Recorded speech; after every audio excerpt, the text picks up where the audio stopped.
Parece que o problema da quebradeira bancária não acabou por aqui.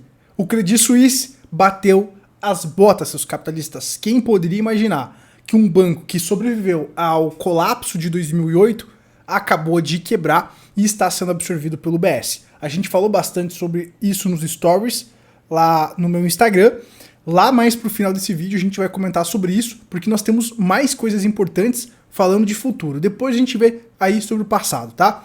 O Credit Suisse quebrou, mas parece que outros bancos podem estar aí com problemas, ações derretendo hoje, seus capitalistas, e a gente não pode ignorar esse risco aí vindo do sistema financeiro, do sistema bancário, que pode afetar o crédito que vai respingar nas empresas. Também nesse vídeo a gente vai falar sobre a continuação da queda da peça 3. Com essas quebradeiras de bancos, a gente acabou parando de cobrir um pouco aí os balanços das empresas, essa questão mais macro, né, das peças e tudo mais. Então a gente vai dar uma olhadinha também nessa questão que está passando despercebida e, claro, a gente também não pode esquecer do problema da inflação. Então temos vários esqueletos no armário, a gente não pode ignorar esses fatos na hora de investir, beleza, seus capitalistas? Então bora caindo pra dentro aí, já vai deixando o seu like, vou compartilhando a tela aqui com vocês. Começando aqui com o Brasil, depois a gente vai para macro e finaliza falando do Credit Suisse. Muita coisa pra gente falar, então já vai dando seu like aí e compartilha pra geral, seus capitalistas. Olha só, saiu hoje, pessoal, M. Dias Branco. Essa é uma empresa muito famosa, principalmente vários canais grandes aqui do YouTube falavam, né, sobre ser uma empresa grande, perene, sólida, etc. E hoje as ações da M. Dias Branco estão derretendo 20% na bolsa, beleza, pessoal? Então as ações derretendo aí. Até vamos ver como é que tá agora as ações aqui da M. Dias, só para o vídeo ficar mais completo. Olha só, meu pai amado. Só hoje, né, as ações da M. Dias estão caindo 21,45%, tá, seus capitalistas? E por que isso está acontecendo? Porque é justamente a queda da peça 3 que eu antecipei para vocês aqui no canal, seus capitalistas, exatamente. O que é essa peça 3? É quando as margens das empresas apertam, principalmente por conta da inflação, papapá, que reduz aí os lucros, tá? Isso é um evento que está acontecendo não só no Brasil, mas no mundo inteiro. Então a gente precisa ficar de olho nisso aí, certo? Então olha só, o lucro líquido foi de 15,5 milhões, menos 90%, então uma queda de 90%, pessoal. Aqui o EBITDA ajustado, 33% de queda, veio 121 milhões e a receita líquida subiu 28 milhões. Mas, né, por conta da inflação, papapá, as margens vão reduzindo, é justamente o que a gente comenta há meses e meses e meses no canal, a queda da peça 3, né, pessoal? Por isso que o conhecimento é o melhor investimento. Então não adianta fazer stock picking se você não domina ciclo. Todos os conhecimentos são complementares, o estudo da macroeconomia, dos ciclos, o stock picking, tudo isso se complementa, né? Mas se você ignora os ciclos, a macroeconomia, você vai ser pego de calça curta. Olha só, a temporada de resultados do quarto trimestre de 2022 está na reta final, mas os investidores ainda acompanham com atenção os últimos resultados desta safra. E quem deixou um sinal de alerta desta vez foi a M. Dias Branco, que vê suas ações caírem em mais de 20%. Segundo a M. Dias Branco, o resultado teve forte influência da alta dos custos de produção, além dos efeitos da guerra na Ucrânia, que fez o preço do trigo subir consideravelmente. Pessoal, olha a importância de dominar a macroeconomia e os ciclos aliados aí ao seu stock picking. O bom investidor, né, pessoal, ele domina análise gráfica, análise de sentimento, análise de fundamento, análise macroeconômica. Tem várias pecinhas ali para você realmente conseguir, né, ter maior assertividade. É um trabalho bem complicado para se fazer, né, pessoal? Mas assim, a grande jogada que me preocupa é, poxa, os conflitos ainda não terminaram, né? Se os caras voltam a imprimir dinheiro, a inflação vai persistir. Cara, essas margens das empresas aí, pessoal, a gente tem que ficar de olho, tá? Porque é justamente a queda da peça 3. Continuando aqui essa questão das quedas das peças, a gente tem a queda da peça 4, que eu comento com vocês, que é justamente mais demissões. Mais demissões vindos do setor que eu já comentei para vocês, que é o mais frágil, com relação aos apertos quantitativos, que é o setor de tecnologia. Então, aí na sua tela tá a Amazon, pessoal. A Amazon vai fazer mais 9 mil cortes de empregos, vai cortar aí 9 mil vagas, vai demitir a galera, incluindo divisões da Twitch e da AWS, que é o setor de cloud, né? Então, anteriormente, a Amazon já havia demitido uma galera aí, então somadas, né, pessoal, a última rodada de demissões já são 18 mil cortes de emprego, pessoal. A Amazon está cortando empregos. Isso é muito natural em fins de ciclo. Então nós estamos vendo vários sinais vindo de diversos setores de queda nos lucros e já corte de custos por conta da queda nos lucros. Geralmente, os cortes de empregos em fins de ciclo se repetem, né? A gente viu isso em 2008, agora a gente está vendo novamente, porque as empresas precisam otimizar ali os seus custos. Então, realmente, peça 3 caindo, empurra a quarta peça. A gente vê a quarta peça caindo nos setores mais frágeis, primeiramente, e depois vai se espalhando, né? Uma coisa que eu quero observar bem de perto é o que o Fed vai fazer na quarta-feira, a tal da sinuca de bico.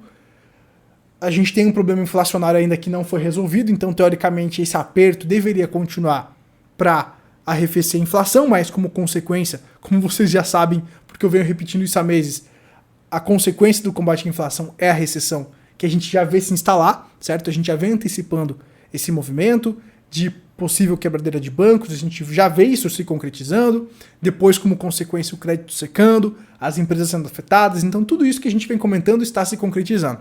Agora a minha dúvida é, e eu não sei o que vai acontecer no futuro, porque está na mão do Fed. Olhando esse cenário maluco que a gente está vivendo, o Fed vai deixar tudo quebrar e vai continuar apertando a economia para combater a inflação, que é a fala deles, que eles vão repetindo, ou eles vão dar uma regada, vão parar de subir o juro ou até reduzir o juro na próxima reunião do dia 22. Então, nós estamos muito próximos de esse nevoeiro dar uma arrefecida para a gente entender o cenário. Se esses caras optarem por ignorar a inflação e voltarem a diminuir juro ou algo assim, a gente pode ver ativos como, por exemplo, as criptomoedas, o ouro disparando com possíveis voltas de estímulos ou redução de apertos. Caso os apertos continuem duros para combater a inflação e o Fed ignore todas essas fragilidades que estão aparecendo, aí a gente poderia ver mais quedas. Então, realmente é um cenário bem complicado e está na mão do Fed. A gente vai ter mais clarificações a partir da quarta-feira. Enquanto isso, o bicho tá pegando fogo, seus capitalistas. O First Republic Bank tá caindo aí em níveis recordes, né? Então, está caindo nas mínimas depois que o S&P Global rebaixou a classificação de crédito do banco pela segunda vez em uma semana, e o Wall Street Journal informou que executivos de grandes bancos estavam discutindo novos esforços de estabilização, pessoal. Então, bancos continuam quebrando e outros bancos continuam tendo problemas aí.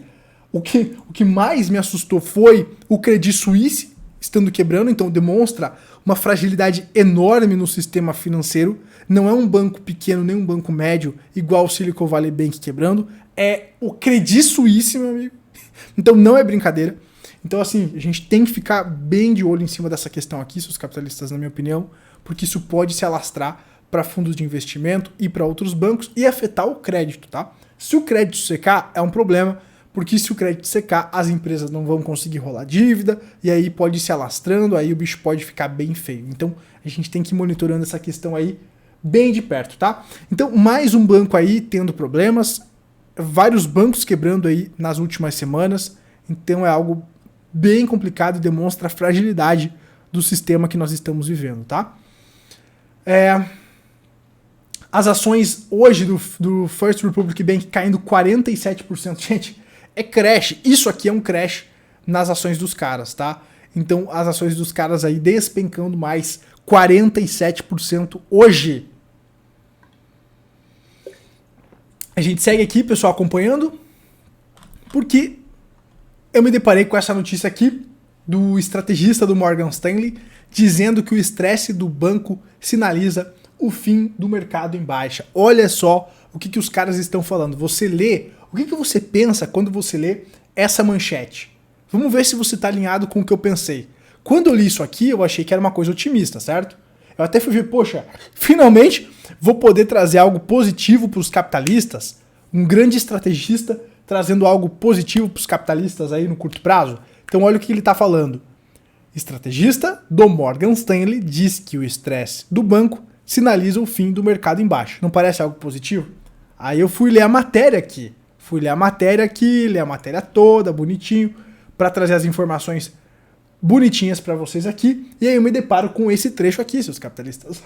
Olha só, por isso que você não pode se basear apenas na leitura das manchetes, dos títulos do vídeo. Você tem que assistir o vídeo até o final, tem que ler as matérias até o final para você entender, compreender o contexto.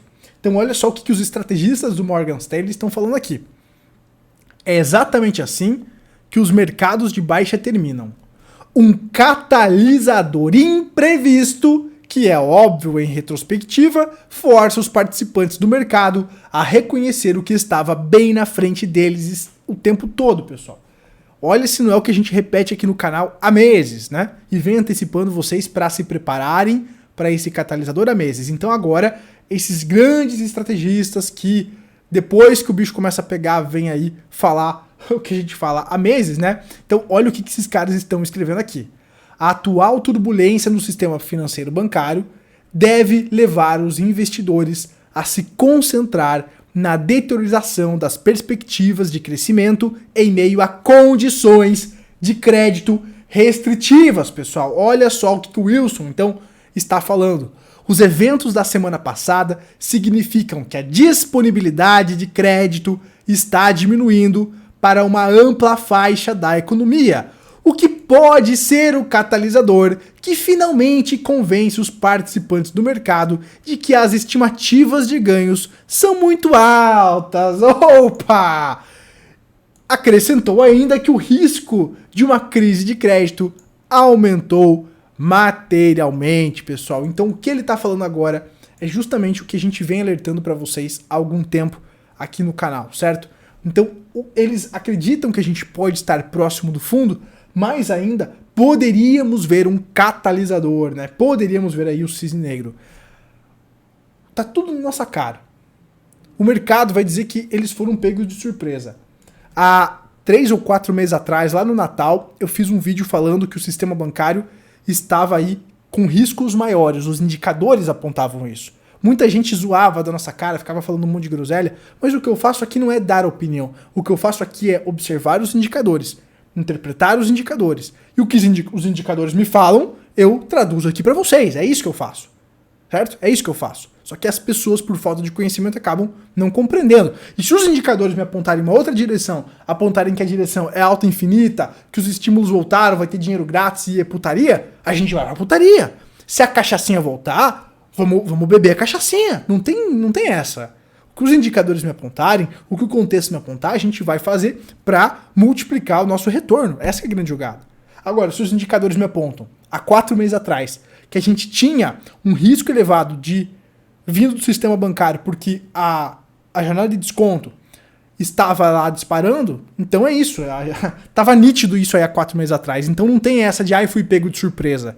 Para quem não é cego, tava tudo na nossa cara. Então eles estão falando que um evento ainda fora da visão do mercado poderia levar a ser o catalisador. Então isso quem está falando é os estrategistas do Morgan Stanley, falando que um catalisador imprevisto, que é óbvio em retrospectiva, poderia forçar então os participantes do mercado a reconhecer o que estava bem na frente deles o tempo todo, gente. Caraca, meus amigos, caraca, quem quiser continuar ignorando, que ignore, faça o que você quiser. Os estrategistas esperam que os analistas reduzam as perspectivas à média que a temporada de relatório se aproxima, enquanto as empresas se preparam para reduzir a orientação de maneira notável. Olha aí a queda da peça 3, pessoal. Ele recomenda o posicionamento em setores e ações defensivos e de baixo beta, ao mesmo tempo em que adverte contra a visão de que as ações de tecnologia de mega capital são imunes a preocupações com o crescimento. Wilson não está sozinho em prever um período difícil para os mercados. Temos aqui o capitalista malvado no Brasil também, né? Os estrategistas do JP Morgan Chase liderados por Mislav Matejka, disseram que a curva de rendimento invertida será prova certa, sinalizando uma recessão à frente. O primeiro trimestre provavelmente será o ponto alto para as ações neste ano, escreveu ele em nota, acrescentando que as ações não chegarão a mínimas até que o Fed mude para cortes nas taxas, e ainda acrescento mais, cuidado com a falácia do pivô do Fed, tá? Geralmente quando as taxas começam a cair é quando o bicho já tá pegando fogo, porque o Fed trabalha atrasado, a não ser que o Fed se antecipe ao movimento aí. Por isso que eu tô falando e repetindo igual papagaio de pirata, que quarta-feira vai ser um dia muito importante, tá? Muito bem, vamos lá, vamos seguindo aqui o nosso vídeo. Já estamos vendo aí grandes analistas trazendo a mesma narrativa que a gente já trazia há tempos aqui no canal, certo, pessoal? Mas agora a gente vai falar aqui sobre um pouquinho do mercado, as perspectivas do mercado. O que me parece, né, pessoal, mais provável, se o Fed não abaixar consideravelmente os juros na quarta-feira, é que a gente está vendo justamente aquele movimento de prender as sardinhas no topo, tá? Tô aqui com um gráfico grande para vocês verem as semelhanças do que aconteceu em 2000, do que aconteceu em 2008 e do que parece estar se repetindo agora. O que precedeu esse movimento de rompimento de LTB foi uma grande queda em 2000, em 2008 também, e será que agora a gente estaria vendo esse movimento se repetindo, pessoal? Eis a grande questão, né? Eis a grande pergunta. Então, pessoal, eu não vou dar recomendação aqui, não vou falar o que você deve fazer, eu acho que você tem que buscar o conhecimento para saber o que você tem que fazer. O que eu faço, né, eu mostro para os membros aqui do canal o que eu estou fazendo, mas eu acho que é um momento de muito risco aí para você achar que é alta infinita, tá, pessoal? E se o S&P vem abaixo aqui, igual aconteceu lá em 2001 e 2008 aqui, eu acredito que tudo vai cair por conta da busca por liquidez, tá? Então, se ocorrer um crash, quem tiver as opções, por exemplo, vai se dar muito bem, né? As opções de put, quem tiver aí em caixa vai se dar muito bem. E eu acredito que até mesmo os ativos considerados aí mais de reserva de valor, esses também devem corrigir forte se o que aconteceu em 2008 se repetir, tá, pessoal? Então é um cenário, certo? Se não se repetir, aí é outra história. Temos que ver o que o Fed vai fazer aí na próxima quarta. Mas não sou só mais eu que estou falando aqui, ou poucos canais aí no YouTube que estão alertando. Agora quem está falando sobre isso é os estrategistas do Morgan Stanley. Depois que a água bate na bunda, agora as casas de análise, né, começam a rebaixar as notas, certo? Então, é aquela questão, né, pessoal? Tem que antecipar os movimentos, né?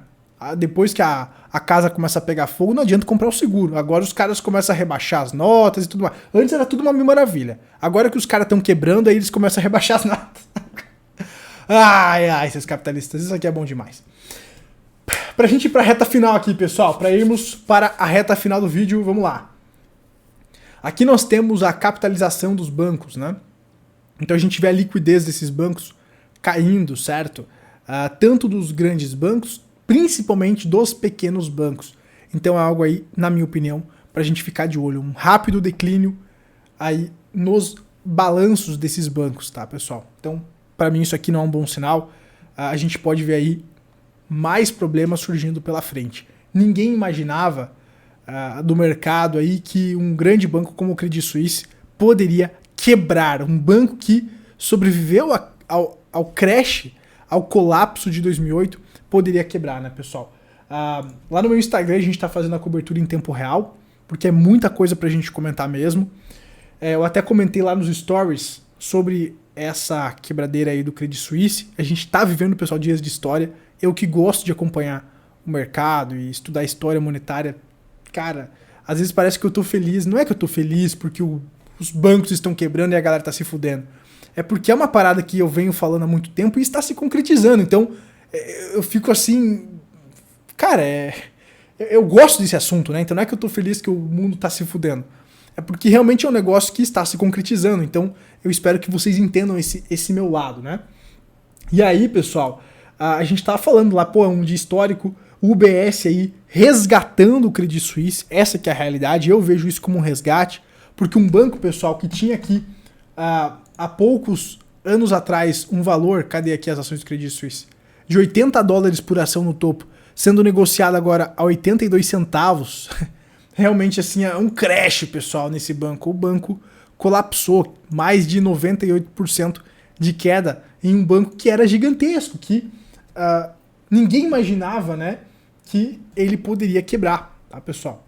Quer dizer, a gente já tinha alguns meses aí a expectativa que isso poderia acontecer, mas eu confesso que eu tô assim embasbacado com o que tá acontecendo, pessoal. É muito maior do que eu imaginava. Então a galera acha que eu sou profeta do apocalipse. Tem coisas que acontecem que eu fico, caraca. Então assim, pessoal, o banco sendo comprado aí, um banco que valia mais de 700 bilhões sendo comprados aí por 3 bilhões, né? Então é uma pichincha, é um resgate mesmo. É muito parecido com o que a gente viu, né, acontecer lá em 2008. Aquele filme, né, pessoal, que eu falei pra vocês, Too Big to Fail, retrata muito bem isso. Recomendo que vocês assistam. Tem lá na HBO. E aí, né, pessoal, então o UBS compra o Credit Suisse por 3,2 bilhões de dólares, né? Bom, então tá aí as coisas acontecendo, as ações do Credit Suisse derretendo, mas a gente tem que olhar para o futuro, né? Porque olha só, por que a compra do Credit Suisse pelo UBS falhou em cessar as preocupações com o setor bancário global? Por que será, pessoal? Porque ainda temos esqueletos no armário, tá? O Credit Suisse foi um dos problemas que a gente está vendo aí. Mas a gente pode ver mais problemas. Eu quero trazer uma imagem aqui para vocês. Deixa eu ver se essa imagem vai estar na mão. Tá aqui, ó, na mão, ó. Essa imagem eu mostrei para vocês no vídeo de ontem, tá? Então eu mostrei para vocês no vídeo de ontem, mas vou trazer aqui para vocês novamente para reforçar o que aconteceu lá em 2008. Primeiro, o Bear Stearns começa a quebrar. Esse Bear Stearns, a gente poderia comparar ele com o Silicon Valley Bank, por exemplo. Então, lá em 2008, o Bear Stearns quebra, os governos, né, começam a intervir ali, mas a quebradeira continua, o Lehman começa a ter problemas também, Lehman Brothers, né, que foi um banco que quebrou, retrata lá no filme justamente o momento que o Lehman Brothers vai quebrar, que a gente poderia talvez, né, comparar isso com o Credit Suisse, o momento então que nós estaríamos aqui do Lehman quebrando, poderia ser aqui o momento que o Credit Suisse quebra, tá? Então, você pode ver que muita coisa aconteceu depois da quebra do Lehman, o mercado até deu um rebote aqui, ó, e depois volta a cair, né? E aí, né, pessoal, a gente tá vendo esse BTFP acontecendo, que é aquela ferramenta que o Fed está criando, que o Tesouro está criando, né, para justamente injetar liquidez no sistema bancário para que mais quebradeiras não aconteçam. Eles estão salvando os depositantes, para não gerar um pânico. Lá no passado eles também faziam durante essas quebradeiras esses movimentos para apaziguar o mercado. Só que o caos vai chegando, né? Aí, lá em 2008, os caras começam a cortar juro, mas o mercado só para de cair, as quebradeiras vão acontecendo, ó. O mercado só para de cair quando os estímulos voltam. Só que a gente tem que lembrar que a gente está com uma inflação elevada, né? E se os estímulos voltarem muito cedo, essa inflação pode se tornar uma segunda onda muito pior, tá? Então, pessoal, as coisas estão acontecendo, o Credit Suisse quebrando, e quem será o próximo grande banco a quebrar, né? Temos aí a expectativa desse First Republic Bank, mas podemos ter aí outras instituições com problemas, né? A gente vai acompanhando, pessoal. Como a gente viu a própria matéria da Infomoney falando, né? Por que a compra do Credit Suisse pelo BS falhou em cessar as preocupações com o mercado, né? Então, as ações e títulos de dívida de bancos reduziam perdas, mas seguiam em queda nesta segunda-feira, depois que a aquisição do Credit Suisse pelo BS, com apoio da Suíça. Isso aqui vale ressaltar, né, pessoal? Foram 100 bilhões, que a gente até comentou naquele story lá, que eu mostrei para vocês. O Banco Suíço vai entrar com 100 bi, por isso que eu vejo como um resgate, sim, esse movimento. O Credit Suisse foi resgatado, tá? O BS, Banco Central da Suíça, vieram intervir para que isso não se alastrasse, né, no sistema como um todo e gerasse um pânico, certo? Então compraram por uma fração do que já valeu esse banco, né? Compraram assim a preço de banana. Então as ações do UBS chegaram a cair 16% no início do pregão, a maior queda em um dia desde 2008, em meio a preocupações entre os investidores sobre os benefícios de longo prazo da transação e as perspectivas para os bancos na Suíça. Em um pacote elaborado por reguladores suíços e representado no domingo, a UBS pagará 3 bilhões de francos suíços, cerca de 3,25 bilhões de dólares, pelo Credit Suisse, fundado há 167 anos, pessoal. Olha que loucura que a gente está vivendo. Um banco que foi fundado há 167 anos atrás, quebrando. Quem poderia imaginar, né? E assumirá então um prejuízo de até 5,4 bilhões. O foco dos investidores agora mudou para o grande revés que alguns detentores de títulos de dívida do Credit Suisse sofrerão com a aquisição pelo UBS, o que aumentou a ansiedade sobre outros riscos importantes, incluindo o contágio e o estado frágil dos bancos regionais dos Estados Unidos, pessoal. O efeito cascata pode continuar. Pode continuar. Porque essa negociação aí do UBS com o Credit Suisse não tá muito bonita não, tá? As ações dos bancos da Europa operavam em queda, muito bem. Os gigantes alemães Deutsche Bank e Commerzbank caíram 2,4% e 2,8% respectivamente. Esses movimentos bruscos seguiram-se a um dia de fortes vendas nos mercados financeiros asiáticos. E aqui, né, pessoal, deve ficar claro que depois de mais de uma semana de pânico bancário e 2 intervenções organizadas pelas autoridades, esse problema não vai desaparecer.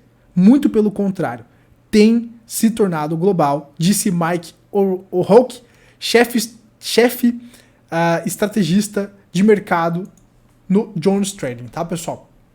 Então tá aí, né? Esse risco talvez não tenha se encerrado, né? A gente vê uma euforia muito grande nos mercados de criptomoedas, nas perspectivas de volta de estímulos.